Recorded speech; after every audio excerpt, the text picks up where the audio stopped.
देश के health system को लेकर इस वक्त की बड़ी खबर सामने आ रही है। सड़क पर अब से टू व्हीलर एम्बुलेंस आपको दौड़ती हुई नजर आएंगी, क्योंकि सरकार इसको लेकर एक ड्राफ्ट नोटिफिकेशन लाई है। और ये जो पूरी पहल है, सड़क परिवहन मंत्रालय यानी कि वही मंत्रालय जिसकी अगुवाई केंद्रीय मंत्री नितिन गडकरी करते हैं, उन्हीं की तरफ से ये पूरा का पूरा ड्राफ्ट नोटिफिकेशन जारी किया गया है।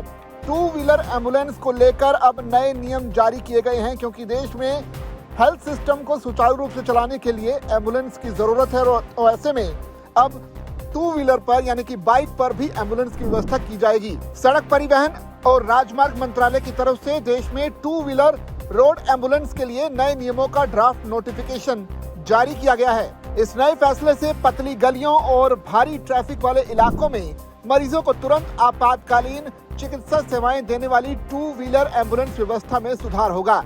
सरकार की तरफ से इनके फिटनेस और सेफ्टी मानकों को काफी सख्त किया गया है। ये कदम आपातकालीन चिकित्सा सेवाओं को ज्यादा सुरक्षित और भरोसेमंद बनाने के लिए उठाया गया है। नए नियमों के तहत टू व्हीलर एम्बुलेंस का फिटनेस प्रमाण पत्र हर 2 साल में रिन्यू कराना अनिवार्य होगा।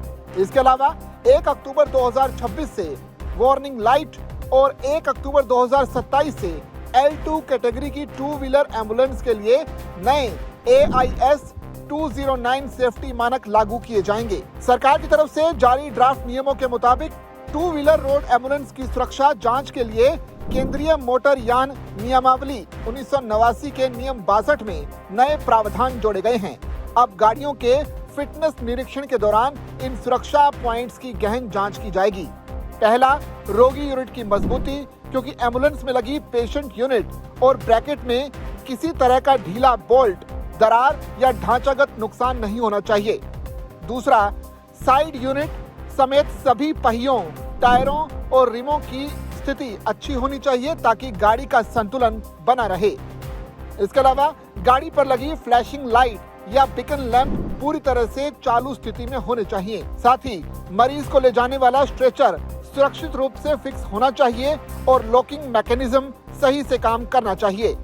इसके अलावा मरीज को बांधकर रखने वाली पट्टियां और बेल्ट सही सलामत होनी चाहिए ताकि यात्रा के दौरान मरीज सुरक्षित रहे।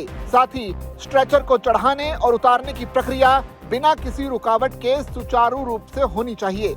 इसके अलावा गाड़ी में सही समय सीमा वाला अग्निशामक यंत्र आसानी से पहुंचने वाली जगह पर लगा होना चाहिए। सड़क परिवहन और राजमार्ग मंत्रालय की तरफ से टू व्हीलर एम्बुलेंस के लिए एक स्पष्ट टाइमलाइन तय की गई है। 23 जुलाई 2026 के इस नोटिफिकेशन पर जनता और हितधारक 30 दिनों के भीतर अपने सुझाव या आपत्तियां भेज सकते हैं। साथ ही 1 अक्टूबर 2026 यानी कि इसी तारीख से टू व्हीलर एम्बुलेंस की ऊपरी वार्निंग लाइट्स समय समय पर संशोधित सुरक्षा मानकों के अनुरूप होनी चाहिए। और अगर इनके रजिस्ट्रेशन की बात करें तो ये जो एम्बुलेंस है केवल राज्य सरकार की तरफ से तय किए गए खास क्षेत्रों में चलने के लिए ही रजिस्टर्ड की जाएंगी। पुराने 4 व्हीलर एम्बुलेंस के मुकाबले टू व्हीलर एम्बुलेंस संकरी सड़कों और जाम वाले इलाकों में बहुत तेजी से पहुंच सकती हैं, लेकिन पहले इनके लिए अलग से सुरक्षा मानक तय नहीं थे। अब नए नियम लागू होने से इनकी विश्वसनीयता काफी बढ़ जाएगी। इस नए ड्राफ्ट नोटिफिकेशन का सीधा असर आम नागरिकों, मरीजों और स्वास्थ्य सेवा प्रदाताओं पर पड़ेगा। शहरों की तंग गलियों और जाम वाले इलाकों में जहां 4 पहिया एम्बुलेंस समय पर नहीं पहुंच पाती हैं, वहां टू व्हीलर एम्बुलेंस तुरंत पहुंचकर जीवन रक्षक साबित होंगी। मानकों के सख्त होने से आपातकालीन स्थिति में मरीज को ले जाते समय दुर्घटना का खतरा भी कम होगा।